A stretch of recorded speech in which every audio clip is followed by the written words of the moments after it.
안녕하세요. 책 읽어주는 감성 7호입니다. 오늘 소개해드릴 책은 자기 계발서의 베스트 오브 베스트라고 저는 말씀드리고 싶어요. 신경 끄기의 기술입니다. 지은이 마크 맨슨, 옮기니 한재호, 갤리온 출판사에서 펴내주셨습니다. 이 책은 자기 계발서의 상식을 뒤집고 기존 자기 계발서들의 패러다임을 바꾸면서 아마존 뉴욕타임즈 베스트셀러 1위, CNN 타임, 포브스 등 수많은 언론의 극찬을 받았는데요. 무한 긍정으로 원하는 바를 성취하는 자기 계발서가 아니라 포기하고 내려놓는 법에 대해서 말하고 있고, 내 인생의 목록에서 가장 중요한 것만 남기고 모두 버리는, 신경을 덜 쓰는 기술을 가르쳐주고 있습니다. 저자가 강조하는 신경 끄기라는 것은 어떤 일에 직면해도 태연하고 무심한 태도를 취하라는 게 아니라 다름을 받아들이라는 것인데요.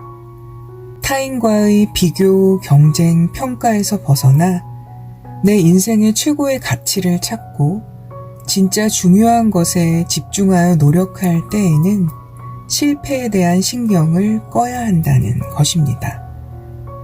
아무 것에도 신경 쓰지 않음을 의미하는 게 아니라 목표에 따르는 역경에 신경 쓰지 않음을 의미하는 것이죠. 성공과 행복을 위한 이 큰 틀 안에서 자신만의 가치를 위해 노력하여 성공을 거둔 사례들, 우리의 삶을 변화시킬 인생의 중요한 5가지 가치, 진정한 신경 끄기의 기술들, 자극과 동기가 부여됐을 때라야 행동이 수반된다는 일반적인 우리 생각의 오류 등 저자 마크 맨슨의 유쾌한 통찰에 저도 많은 위안과 지혜를 얻었는데요. 오늘 읽어드리는 본문 내용을 반복해서 들어보시기를 추천드립니다. 아무쪼록 오늘 이 시간도 여러분의 삶의 위로와 힘이 되고 인생의 지혜를 얻어가시는 귀한 시간 되시길 바랍니다. 미국 문단에서 언더그라운드의 전설이라 불리던 찰스 부코스키. 그는 주정뱅이, 바람둥이, 노름꾼, 망나니, 구두쇠, 게으름뱅이였으며 설상가상으로 시인이기도 했다. 그로부터 인생살이에 관한 조언을 얻으려 한다거나 그의 이름을 자기 계발서에서 보리라고 기대하는 사람은 아마 아무도 없을 것이다. 그래서 부코스키는 이 책을 시작하기에 그야말로 완벽한 인물이다. 그는 작가가 되고자 했다. 그러나 수십 년 동안 투고를 했음에도 그의 작품은 잡지와 신문, 학술지, 에이전트, 출판사에서 번번이 퇴짜를 맞았다. 이들은 부코스키의 작품이 소름 끼치게 조잡하고 역겨우며 추잡하다고 평가했다. 거절을 당할수록 실패의 무게는 그를 짓눌렀고 결국 그는 알코올 중독과 우울증에 빠져 죽는 날까지 헤어나지 못했다. 부코스키는 원래 우체국 사무원이었다. 쥐꼬리만한 월급의 대부분을 술을 퍼마시는 데 써버리고 나머지는 경마장에서 날렸다. 밤이 되면 낡아빠진 타자기 앞에 앉아 홀로 술잔을 기울이며 머리를 쥐어짜 시를 쓰기도 했으며 고주망태가 되어 마룻바닥에 널브러졌다가 그대로 아침을 맞이하기 일쑤였다. 그렇게 30년을 흘려보냈다. 실패와 자기 혐오로 점철된 세월을 지나 50세가 되었을 때 작은 독립 출판사의 편집자가 웬일인지 그에게 흥미를 보였다. 편집자는 그에게 큰 계약금을 제시할 수도 높은 판매 부수를 약속할 수도 없었다. 하지만 이 주정뱅이 루저에게 묘하게 끌린 나머지 모험을 해보기로 했다. 난생 처음 부코스키에게 일생일대의 기회가 찾아온 것이었다. 자신에게 이런 기회는 10중 8구 다시 오지 않을 것을 알고 있던 그는 편집자에게 답장을 보냈다. 둘 중 하나를 선택해야겠군요. 우체국에 남아서 돌아버리거나 나가서 작가 놀이를 하며 굶거나 전 굶기로 결정했습니다. 계약서에 사인을 마친 부코스키는 불과 3주 만에 자신의 첫 장편 소설을 내놓았다. 제목은 그냥 우체국이라고 붙이고 헌정사는 이 책을 아무에게도 바치지 않습니다 라고 썼다. 그는 단숨에 성공한 소설가이자 시인으로 발돋움했다. 6편의 소설과 수백 편의 시를 출간해서 200만 부가 넘는 책을 팔았다. 그의 인기는 모든 이의 예상을, 무엇보다 자신의 예상을 뛰어넘었다. 부코스키의 이와 같은 성공담은 미국 문화를 설명할 때 결코 빠질 수 없는 요소다. 그의 삶은 아메리칸 드림이 무엇인지 생생히 보여준다. 누군가 목표를 위해 분투하며 끝까지 포기하지 않다가 결국 그 허황된 꿈을 이루는 이야기 말이다. 그런데 이상하게도 부코스키의 묘비에는 이런 글귀가 적혀 있다. 애쓰지 마. 책이 날개 돋친 듯 팔리고 명성을 얻었음에도 부코스키는 루저였고 스스로도 그것을 알았다. 그가 성공한 건 위너가 되려는 열망 때문이 아니었다. 그는 자신이 루저임을 받아들였고 그것을 숨김없이 글로 풀어내 성공할 수 있었던 것이다. 부코스키는 한평생 자신이 생겨 먹은 대로 살았다. 그의 천재성은 엄청난 역경을 극복했다거나 출세해서 당대의 문호가 되었다는 점에 있지 않다. 오히려 그 반대다. 부코스키는 자신을, 특히 가장 못난 모습을 숨김없이 오롯이 드러냈으며 결점을 태연하게 세상과 나누었다. 그의 천재성은 이런 단순한 능력 안에 있다. 부코스키가 성공한 진짜 이유는 자신의 실패에 초연했기 때문이다. 실존주의 철학자 알베르 까미는 말했다. 행복이 무엇인지 계속 묻는다면 결코 행복할 수 없다. 인생의 의미를 찾아 헤맨다면 결코 인생을 살아갈 수 없다. 한마디로 하면 애쓰지 마. 신경을 덜 쓸 때 오히려 능력을 발휘한 경험이 있을 것이다. 성공에 무심한 사람이 실제로 성공하는 경우는 정말 많다. 신경을 껐을 때 모든 일이 술술 풀렸던 경험. 이를 역효과 법칙이라고 부르는데 신경 쓰기가 역방향으로 작용하기 때문이다. 긍정 추구가 부정적인 것이라면 부정 추구는 긍정을 낳는다. 가령 체육관에서 고통을 추구하면 그 결과로 건강과 활력을 얻는다. 사업에 실패하면 성공하기 위한 필수 요소를 알게 된다.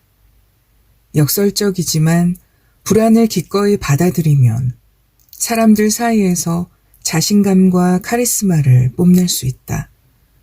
공포와 불안을 겪고 나면 용기와 인내를 얻을 수 있다. 가치 있는 것을 얻으려면 그에 따르는 부정적 경험을 극복해야 한다. 부정을 피하거나 막거나 억누르거나 입막음하려는 시도는 역풍을 불러올 뿐이다. 고통은 삶이라는 천에 얽히고 설켜 있는 실오락이다. 삶에서 고통을 떼어낸다는 건 불가능할 뿐 아니라 파괴적인 일이기도 하다. 그 한 가닥을 떼어내려 하면 천 전체가 풀려버리고 만다. 고통을 피하려 하면 고통에 지나치게 신경이 쏠리는 법이다. 반면에 고통에 신경을 끌 수 있다면 어떤 것도 당신 앞을 가로막지 못할 것이다. 나는 인생을 살면서 많은 것에 신경을 썼다. 또한 많은 것에 신경을 쓰지 않았다. 그리고 가지 않은 길과 마찬가지로 모든 걸 바꿔놓은 건 내가 신경 쓰지 않은 것들이었다. 우리 삶을 결정하는 건 이런 무신경한 순간들이다. 신경을 끈다는 건 삶에서 가장 무섭고 어려운 도전을 내려다보며 아무렇지 않게 행동에 나서는 것이다. 우리는 신경 쓸 필요가 없는 일에 지나치게 신경을 쓰느라 몸부림을 치며 살아간다. 이를테면 주유소 종업원이 건방지게 거스름돈을 동전으로 준 것에 지나치게 신경 쓴다. 즐겨보던 TV 프로그램이 없어지는 것에 무지하게 신경 쓴다. 또 즐거웠던 지난 주말을 직장 동료에게 떠벌리고 싶어 안달한다. 그러는 사이 삶에선 신용카드가 한도에 도달하고 반려견이 언짢아 하고 자식이 화장실에서 담배를 피우는 일이 일어난다. 그런데도 우리는 거스름돈과 TV 프로그램에 열을 올린다. 생각해보자. 당신은 언젠가 죽는다. 좀 뻔한 얘기지만 혹시나 당신이 깜빡했을까봐 하는 말이다. 당신과 당신이 아는 모든 이가 곧 죽는다. 그리고 오늘날 그날 사이의 짧은 기간 동안 당신이 쓸 수 있는 신경은 얼마 안 된다. 사실 아주 적을 거다. 그러니 생각 없이 사사건건 신경 쓰며 돌아다니다가는 결국 험한 꼴을 당하고 말 것이다. 여기 신경 끄기 기술이 있다. 어이없는 발상으로 들릴지도 모르겠고 나를 멍청이라고 생각할지도 모르겠다. 하지만 여기서 내가 전하는 말의 골자는 어떻게 하면 효과적으로 자기 생각에 집중해서 우선순위를 매길 것인가다. 다시 말해 어떻게 하면 정교하게 다듬은 개인적 가치관의 기초에 자신에게 중요한 것과 중요하지 않은 것을 선별할 것인가를 전하는 거다. 이건 엄청나게 어려운 일이다. 평생을 연습하고 단련해야 달성할 수 있을 만큼. 게다가 실패를 밥 먹듯이 할 것이다. 하지만 이것은 우리가 인생을 살아가며 해볼 수 있는 가장 가치 있는 투쟁이자 유일한 투쟁일 것이다. 왜냐하면 모든 사람과 모든 일에 사사건건 신경을 쓰다 보면 나는 늘 평온하고 행복할 자격을 끊임없이 부여받고 있으며 모든 것이 내가 바라는 대로 되어야 한다는 느낌이 들기 때문이다. 이건 병이다.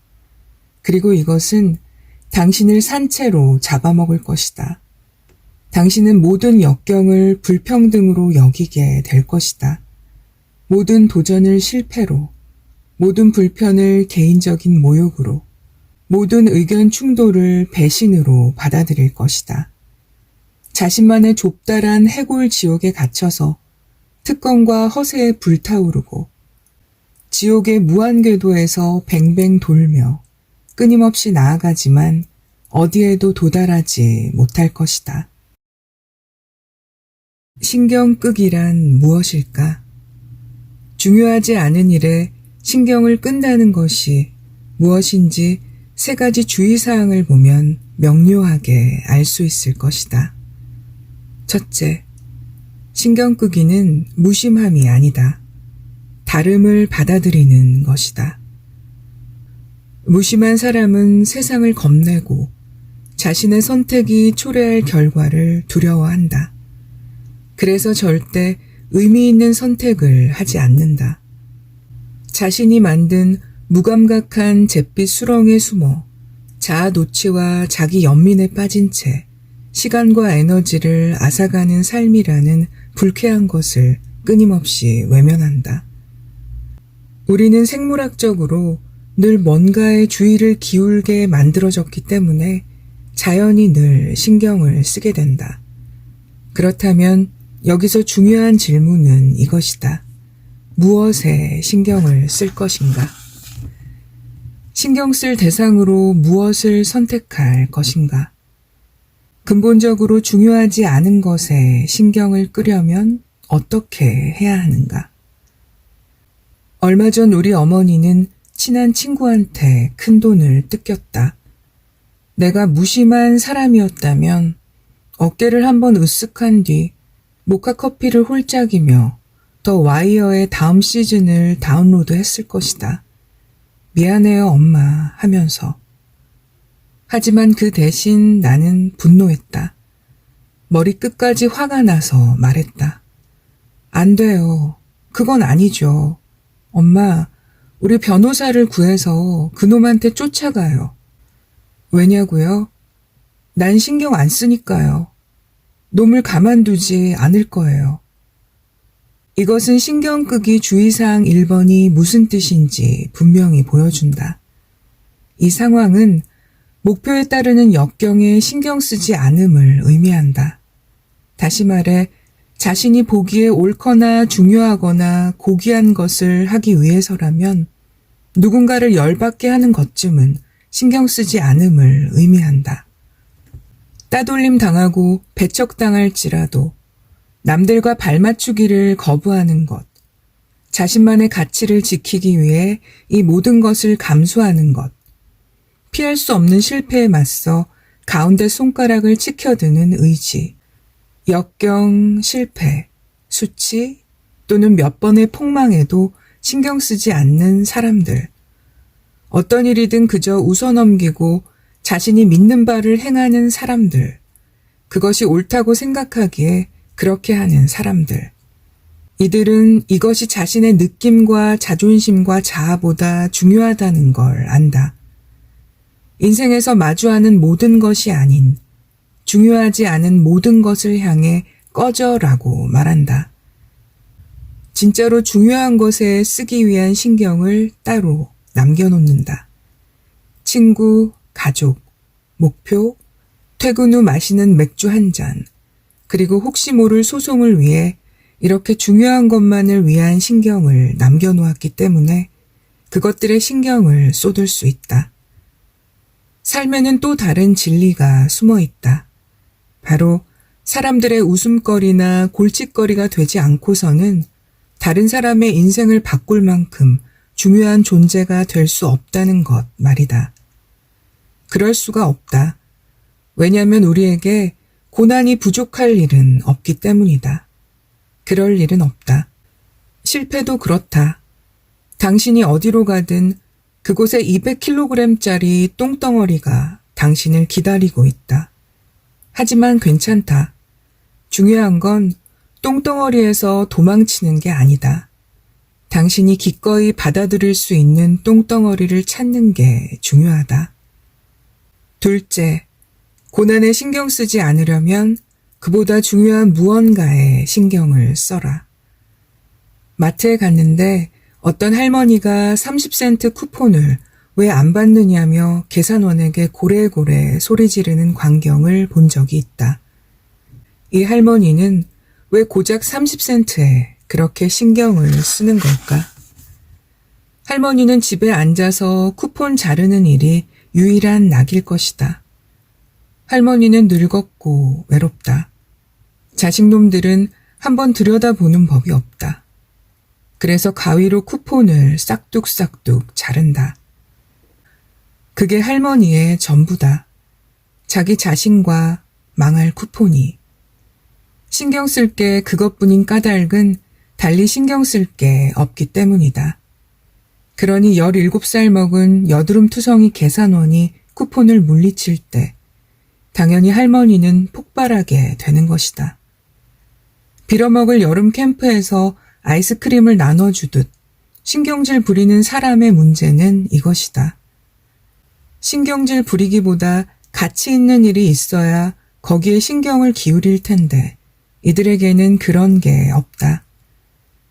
사소한 일에 지나치게 신경이 쓰인다면 이를테면 전 남친의 페이스북에 올라온 새로운 사진, TV 리모컨 건전지의 수명, 1+1 행사를 연달아 놓쳐 손세정제를 못 산 일에 너무 신경이 쓰인다면 당신 인생에는 신경 쓸 가치가 있는 그럴듯한 일이 없는 것이다. 이것이 진짜 문제다. 어떤 예술가에 따르면 인간의 마음은 문제가 없으면 자동으로 문제를 만들어낼 방법을 찾는다. 내 생각엔 오늘날 대부분의 사람이 인생에서 가장 중요한 문제라고 여기는 것은 사실 그들에게는 그보다 중요한 걱정거리가 없다는 사실에서 기인하는 부작용일 뿐이다. 그렇다면 우리 인생에 중요하고 의미 있는 무언가를 찾는 일이야말로 우리에게 주어진 시간과 에너지를 가장 생산적으로 사용하는 길일 것이다. 진정으로 의미 있는 것을 찾지 않는다면 무의미하고 하찮은 것에 신경이 쏠릴 테니까 말이다. 셋째, 알게 모르게 우리는 항상 신경 쓸 무언가를 선택한다. 어린 시절에는 모든 게 새롭고 신난다. 그리고 모든 게 굉장히 중요해 보인다. 그래서 신경을 엄청 쓴다. 모든 것과 모든 사람에게 신경을 쓴다. 사람들이 나를 어떻게 생각할지, 귀여운 친구가 내게 전화를 했었는지, 양말이 짝이 맞는지 아닌지, 생일 케이크를 무엇으로 할지에 대해. 나이가 들어 경험이 쌓여가면서 이런 것들이 우리 삶에 별다른 영향을 미치지 않음을 깨닫는다. 예전에 귀담아 들었던 조언이 이제는 기억도 나지 않는다. 당시에는 고통을 안겨줬던 거절이 결국엔 오히려 좋은 결과로 이어진다. 사람들은 내 일거수일투족 따위엔 관심 없다는 사실을 깨닫고 그것들에 집착하기를 그만둔다. 기본적으로 우리는 기꺼이 신경을 쓸 대상을 좀 더 꼼꼼히 고르게 된다. 이게 바로 성숙이다. 사람은 진짜로 가치 있는 것에만 신경 쓰는 법을 배울 때 성숙해진다. 나이가 들어 중년에 접어들면 또 다른 변화가 생기기 시작한다. 기력이 떨어지는 것이다. 그리고 정체성이 견고해진다. 자신이 어떤 사람인지 깨닫고 그것을 받아들인다. 별 볼 일 없는 부분까지도. 그런데 묘하게도 우리는 그런 과정을 통해 자유로워진다. 더는 모든 것에 신경 쓸 필요가 없다. 사는 게 다 고만고만하다는 것을 있는 그대로 받아들인다. 모두 다 늙어간다는 것, 달에 갈 수 없다는 것, 또는 엠마 스톤을 만날 수 없다는 것을 깨닫는다. 그래도 괜찮다. 삶은 계속된다. 점점 줄어만 가는 신경을 우리 삶에서 가장 가치 있는 부분을 위해 남겨놓는다. 가족, 절친, 취미생활을 위해, 그리고 놀랍게도 그것으로 충분하다. 이런 단순화 과정을 통해 우리는 지속적이고 참된 행복을 얻는다. 그리고 마침내 이렇게 생각하기에 이르는데 아무래도 정신 나간 주정뱅이 부코스키가 뭘 좀 알았던 모양이다. 애쓰지 마. 우리의 인생을 결정짓는 두 가지 질문. 청소년기부터 나는 음악가, 특히 록스타가 되기를 꿈꿨다. 폭발하는 기타 연주를 들을 때마다 눈을 감고 상상했다. 무대에 올라 열광하는 관객을 향해 기타를 연주하는 나. 사람들은 내 현란한 기타 솔로에 넋을 잃는다. 이런 환상에 빠져 몇 시간을 보내기도 했다. 열광하는 관객 앞에서 연주할 날이 정말 올 것이냐는 생각지도 않았다. 그날이 언제가 될까만 생각했다. 내 머릿속에는 빈틈없는 계획이 있었다.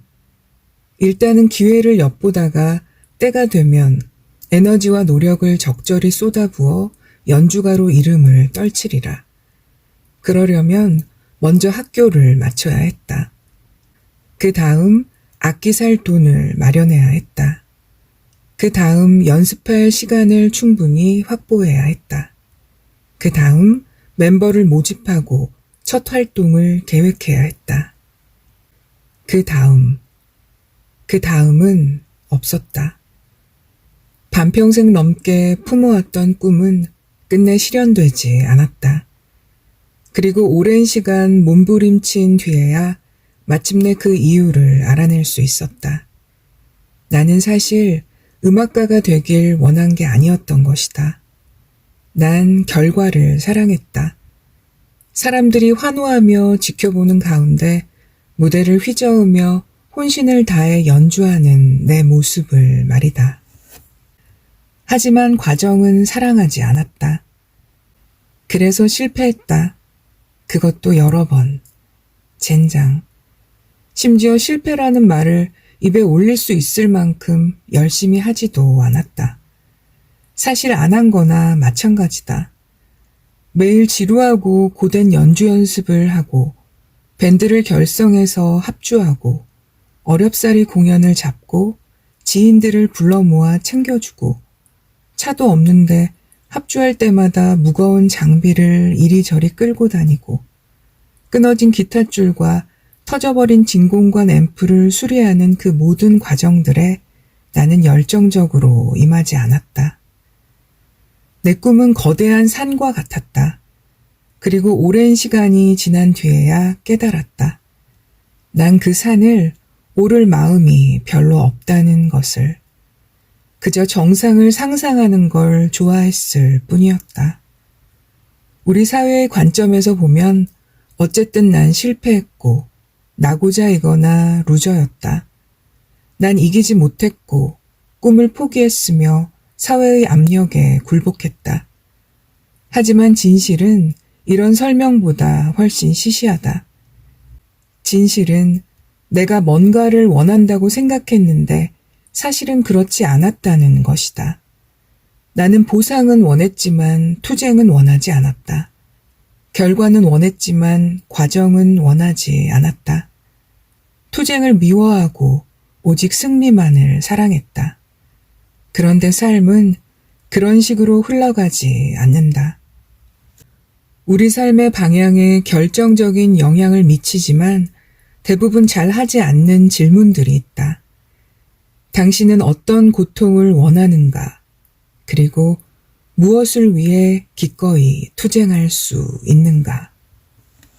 무엇을 위해 기꺼이 투쟁할 것인가 라는 문제가 당신이라는 존재를 규정한다.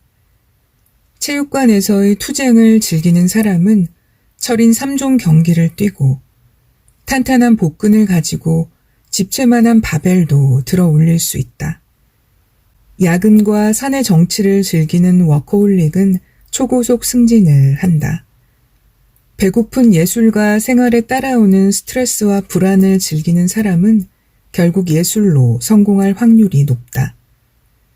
의지나 투지를 말하는 게 아니다. 고생 끝에 낙이 온다는 식의 훈계도 아니다. 내가 말하고자 하는 건 삶을 구성하는 가장 단순하고 기본적인 요소다. 그러니 잘 들어보라. 투쟁이 성공을 결정한다.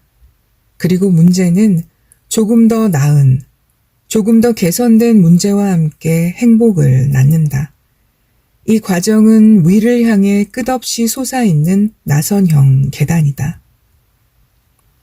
성공을 결정하는 또 다른 질문은 나는 무엇을 즐기고 싶은가가 아니라 나는 어떤 고통을 견딜 수 있는가이다. 행복으로 가는 길에는 똥덩어리와 치욕이 널려 있다. 당신은 뭔가를 선택해야 한다. 고통 없이 살 수는 없다. 꽃길만 걸을 수도 없다. 쾌락에 관한 질문에 답하기는 쉬우며 아마 모두가 비슷한 답을 내놓을 것이다. 더 흥미로운 질문은 바로 고통에 관한 것이다. 당신은 어떤 고통을 견디고 싶은가? 이는 무척 어렵고도 중요한 질문이며 당신을 실제로 나아가게 해주고 사고방식과 삶을 바꿔줄 수 있는 질문이다. 이 질문이 나를 나로, 당신을 당신으로 만든다.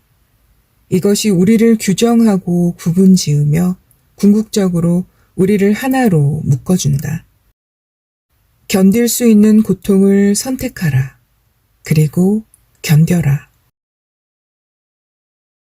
삼키기 싫은 알약을 삼켜야 할 때. 감정이 진화한 목적은 딱 하나. 바로 우리가 조금이라도 더 잘 살고 더 잘 번식하도록 돕는 것이다. 감정은 일종의 피드백 메커니즘으로 우리에게 어떤 것이 적합하고 어떤 것이 부적합한지를 알려준다. 뜨거운 난로에 댄 고통은 우리가 다시는 그걸 만지지 않게 한다. 외톨이가 된 슬픔은 외로움을 느끼게 만든 일을 다시는 하지 않게 한다. 감정은 그저 우리를 이로운 방향으로 몰아가기 위해 설계된 생물학적 신호다. 당신이 겪고 있는 중년의 위기나 당신이 어릴 때 술 취한 아빠한테 자전거를 빼앗겼던 충격을 아직도 극복하지 못했다는 사실을 가볍게 여기는 게 아니다. 내 말은 당신 기분이 더럽다면 그건 당신이 어떤 문제를 내버려 두거나 해결하지 않았다는 사실을 당신 두뇌가 말해주고 있기 때문이라는 것이다. 다른 말로 하면 부정적 감정은 행동하라는 요구다. 그걸 느끼면 당신은 뭔가를 해야 한다. 반면에 긍정적 감정은 적절한 행동을 했을 때 주어지는 보상이다. 긍정적 감정을 느끼면 삶이 단순해 보이고 그저 삶을 즐기면 될 것 같은 생각이 든다. 하지만 세상 일이 다 그러하듯 바로 그 순간에 긍정적 감정이 사라지고 만다. 필연적으로 더 많은 문제가 모습을 드러내기 때문이다. 감정에 과도하게 집착하는 행위가 도움이 안 되는 이유는 간단하다. 감정은 늘 변하기 때문이다. 오늘 나를 행복하게 해주는 것이 내일이면 아무것도 아니다. 생물학적으로 우리는 항상 지금보다 더한 것을 원하게 돼 있기 때문이다. 행복에 집착하는 자는 또 다른 것, 이를테면 새 집, 새로운 관계, 자식의 성적, 또 한 번의 연봉 인상 등을 끝없이 좇게 마련이다. 그러다 보면 아무리 땀 흘려 노력해봤자 결국 섬뜩할 정도로 처음과 비슷한 느낌을 받게 된다. 무언가 부족하다는 느낌 말이다. 심리학자들은 이 개념을 쾌락의 쳇바퀴라고도 부르는데 사람들이 생활 환경을 바꾸기 위해 늘 열심히 일하면서도 실제로는 전혀 달라졌다고 느끼지 못하는 현상을 일컫는다. 이것이 문제가 되풀이되고 우리가 문제를 피할 수 없는 이유다. 당신이 결혼하는 사람이 당신과 싸울 사람이다. 당신이 구입하는 집이 당신이 수리할 집이다. 당신이 선택하는 꿈의 직업이 당신에게 스트레스를 줄 직업이다. 어떤 일이건 희생이 따르는 법이다. 다시 말해 우리를 기분 좋게 해주는 것은 한편으로 우리의 기분을 해치기 마련이다. 어둠은 곧 이름이기도 하다. 긍정적 경험이 부정적 경험을 규정할 것이다. 우리가 삼키기를 꺼리는 알약은 다음과 같다. 우리는 이 세상에 궁극적인 행복이라는 것이 존재하며 우리가 그것을 얻을 수 있다고 믿고 싶어 한다. 우리가 느끼는 모든 고통을 영구적으로 완화될 수 있다고, 성취감과 만족감으로 가득한 삶이 영원히 계속될 수 있다고 믿고 싶어 한다. 그러나 이 모든 것은 현실과 거리가 멀다. 더 나은 삶을 원한다면 더 나은 가치에 신경 써라. 가치는 우선순위를 매기는 문제와 관련된다. 누구나 좋은 집을 원하고 많은 돈을 벌고 싶어 할 것이다. 문제는 우선순위를 어디에 두느냐다. 당신이 다른 어떤 것보다 우선시해서 당신의 결정에 가장 큰 영향을 미치는 가치는 무엇인가? 진정한 의미의 자기 개발이라는 건 곧 더 나은 가치를 우선하는 것이며 더 나은 것에 신경을 쓰는 것이다. 더 나은 것에 신경을 써야 더 나은 문제가 생기기 때문이다. 그리고 더 나은 문제를 다뤄야 삶이 나아진다. 그렇다면 좋은 가치와 나쁜 가치는 어떻게 구별할 수 있을까? 좋은 가치는 현실의 바탕을 두고 사회에 이로우며 직접 통제할 수 있다. 나쁜 가치는 미신적이고 사회에 해로우며 직접 통제할 수 없다. 정직은 좋은 가치다. 왜냐하면 완전히 통제할 수 있고 현실을 반영하며 타인에게 이롭기 때문이다. 반면에 인기는 나쁜 가치다. 인기가 당신의 가치라면 그리고 댄스 파티에서 최고로 인기 있는 사람이 되는 게 그 기준이라면 우선 많은 일이 당신의 통제 밖에 있게 될 것이다. 이를테면 거기에 누가 참석할지 알 수 없고 참석자의 절반은 모르는 사람일 것이다. 게다가 이 가치와 기준은 현실의 바탕을 두고 있지도 않다.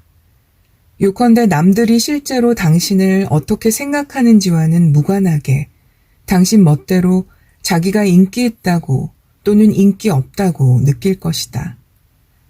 이미 눈치챘겠지만 건전하고 좋은 가치는 내적으로 얻는 것이다. 창조성이나 겸손은 지금 당장이라도 경험할 수 있다. 마음만 먹으면 된다. 이런 가치들은 우리가 직접 통제할 수 있으며 또한 우리가 공상이 아니라 현실을 마주하고 살아가게 해준다. 나쁜 가치는 일반적으로 외적 사건에 의존한다. 늘 즐기며 살기, 항상 주목받기, 혼자 있지 않기, 모두에게 사랑받기, 부자가 되기 위해 돈 벌기 등이 있다. 나쁜 가치가 즐거움을 줄 때도 있다. 하지만 우리의 통제 밖에 있으므로 그걸 얻으려면 종종 사회에 해롭거나 미신적인 수단을 동원해야 한다.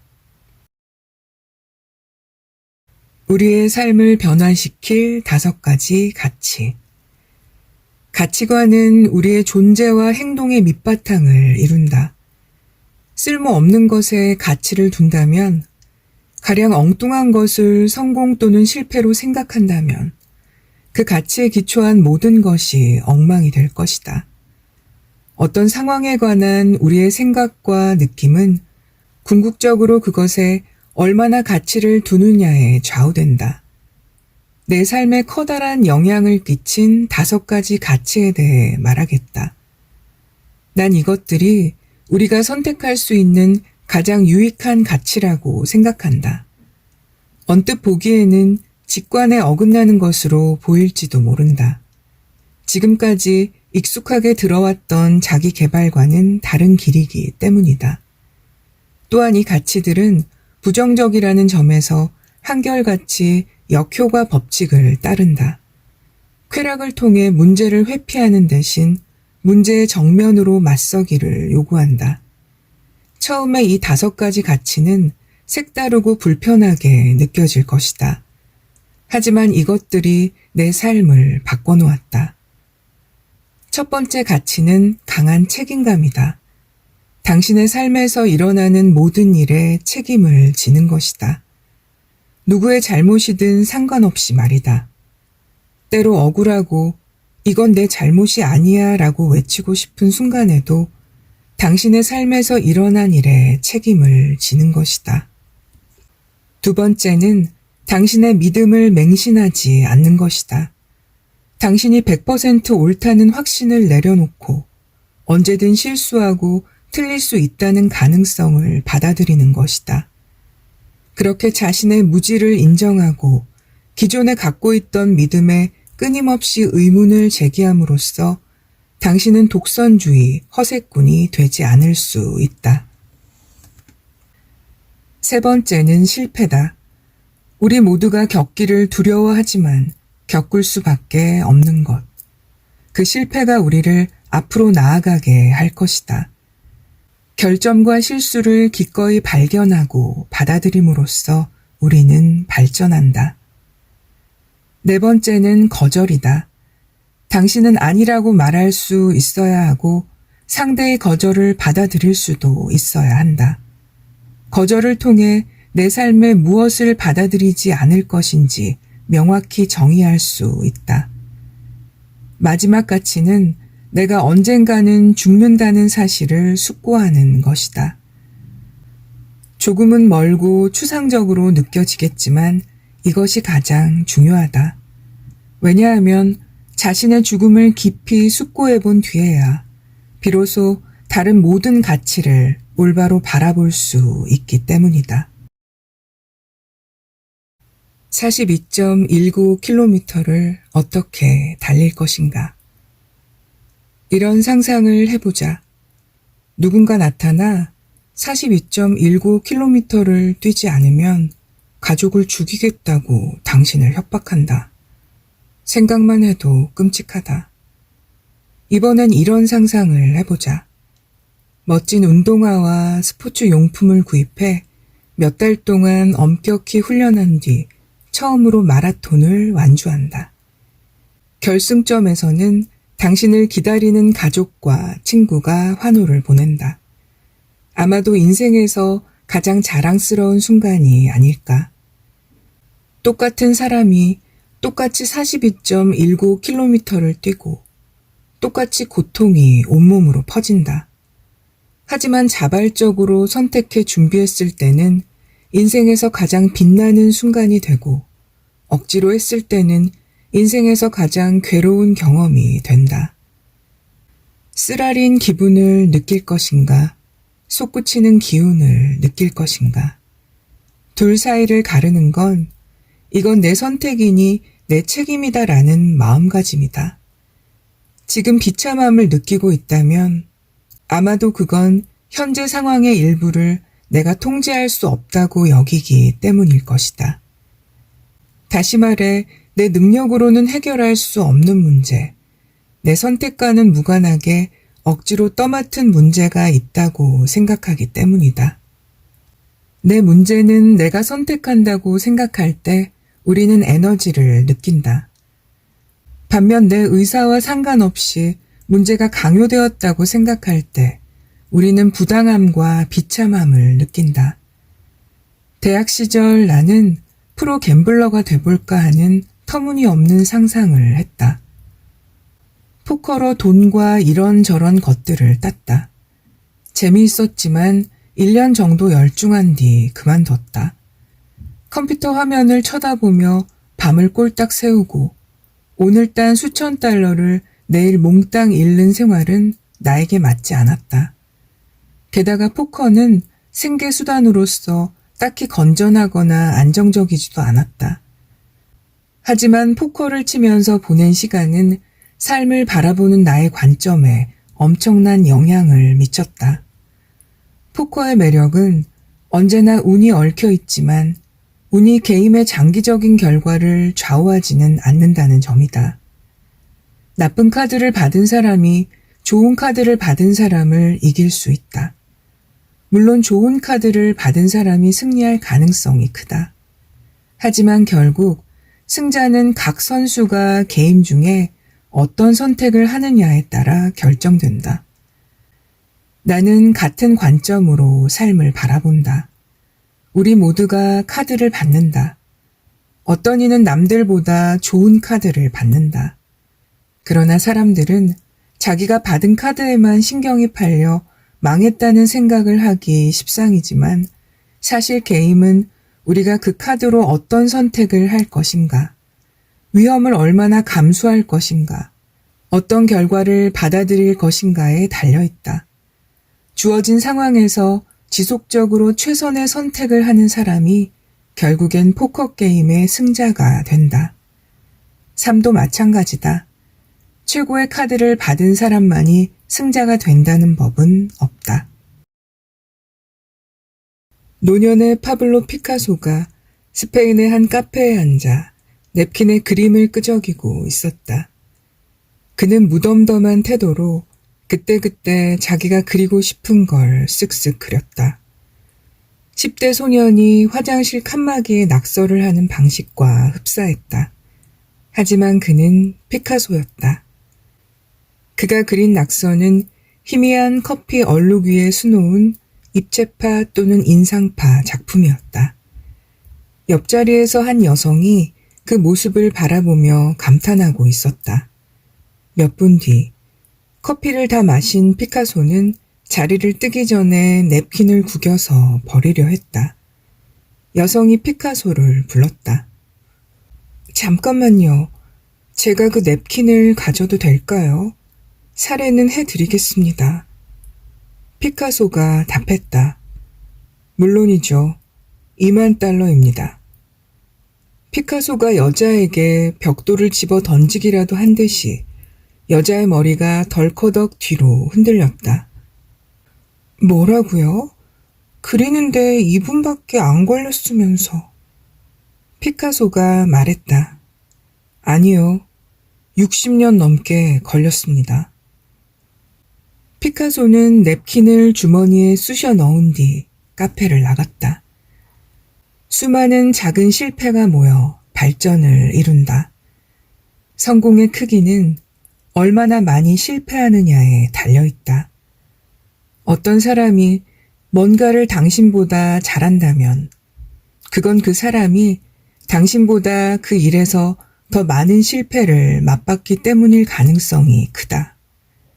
어떤 사람이 당신보다 못하다면 그건 그가 당신보다 배움의 고통을 덜 경험했기 때문일 가능성이 크다. 걸음마를 배우는 어린 아이를 생각해보라. 수없이 넘어지고 다치지만 아이는 멈춰서서 이렇게 생각하는 법이 없다.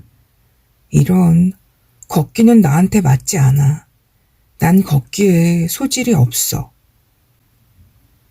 대부분의 사람이 어느 시점이 되면 실패를 두려워하게 된다. 이때가 되면 사람들은 본능적으로 실패를 피하고 눈앞에 있는 것이나 이미 익숙한 것만을 고수한다. 이런 태도는 우리를 제한하고 억압한다. 어떤 분야에서 진짜로 성공하려면 실패를 기꺼이 감수해야 한다. 실패하지 않겠다는 건 성공하지 않겠다는 거나 마찬가지다. 실패를 두려워하게 되는 건 엉터리 가치를 선택했기 때문인 경우가 많다. 예를 들어 모두가 나를 좋아하게 만들기라는 기준으로 나 자신을 평가한다면 난 불안에 떨게 될 것이다. 왜냐하면 실패가 내 행동이 아니라 타인의 행동에 의해 100% 규정되기 때문이다. 이 기준은 내 통제 밖에 있다. 따라서 나의 자존감을 다른 사람의 판단에 맡기는 꼴이 된다. 반면에 사회생활을 개선하기를 기준으로 삼으면 다른 사람이 나를 어떻게 대하는지와 무관하게 타인과의 좋은 관계라는 내 가치에 충실하게 살 수 있다. 이 경우에 내 자존감은 나 자신의 행동과 행복에 의해 결정된다. 피카소는 평생을 왕성하게 활동했다. 그는 90세가 넘어서까지 죽는 날까지 그림을 그렸다. 그의 기준이 유명해지기나 예술계의 부호가 되기 혹은 그림 천장 그리기였다면 어느 순간 열정을 잃고 불안과 회의감에 무릎을 꿇었을 것이다. 또 그렇게 수십 년에 걸쳐 그림을 그리며 작품 세계를 넓혀 나갈 수도 없었을 것이다. 피카소가 노년에도 카페에 앉아 냅킨의 그림을 휘갈기며 재미를 느낄 수 있었던 이유. 그것이 바로 그가 성공한 이유다. 피카소가 중요하게 생각했던 가치는 단순하고 소박하며 끝이 없는 것이었다. 그 가치는 바로 꾸밈 없는 표현이었다. 그가 냅킨에 휘갈겨 그린 그림조차 가치 있는 이유는 바로 그 때문이다. 행동은 동기의 결과일 뿐만 아니라 동기를 불러일으키는 원인이기도 하다. 대부분의 사람이 어느 정도 동기가 부여될 경우에만 행동에 전념한다. 그리고 충분한 정신적 자극이 주어질 경우에만 동기를 부여받는다. 우리는 이런 단계가 일종의 연쇄 반응을 일으킨다고 생각한다. 정신적 자극으로 동기가 유발되고 바람직한 행동이 나온다고. 뭔가를 성취하고 싶은데 동기나 자극이 없을 때 우리는 그냥 망했다고 생각한다. 내가 할 수 있는 건 아무것도 없다고 생각해 버린다. 먼저 마음속에서 불꽃이 일어나야만 실제로 소파에서 일어나 뭔가를 할 동기를 불러일으킬 수 있다고 생각한다. 하지만 위의 3단계 반응이 그대로 끝나는 게 아니라 무한히 반복된다는 점을 알아야 한다. 자극, 동기, 행동, 자극, 동기, 행동, 무한 반복. 행동이 정신적 반응과 자극을 일으키고 뒤이어 다른 행동의 동기가 된다. 이 지식을 활용해 사고방식을 다음과 같이 바꿀 수 있다. 행동을 통해 자극이 생기고 동기가 충만해진다. 동기가 부족해서 인생을 바꿀 수 없다고 생각한다면 뭔가를 하라. 뭐라도 말이다. 그 다음 행동의 반응을 활용해서 스스로 동기를 부여하라. 난 이걸 뭐라도 해의 원리라고 부른다. 뭐라도 해 원리를 따르면 실패가 하찮게 느껴진다. 모든 결과가 과정의 일부라고 생각하면 앞으로 나아갈 수 있다. 성공의 기준은 그저 행동하는 것이며 자극은 전제 조건이 아니라 보상이다. 우리는 자유롭게 실패하고 실패는 또다시 성장의 원동력이 된다. 행동은 언제나 손이 닿는 곳에 있다. 그저 뭐라도 하는 걸 성공의 기준으로 받아들인다면 실패조차도 성장을 위한 밑거름이 될 것이다.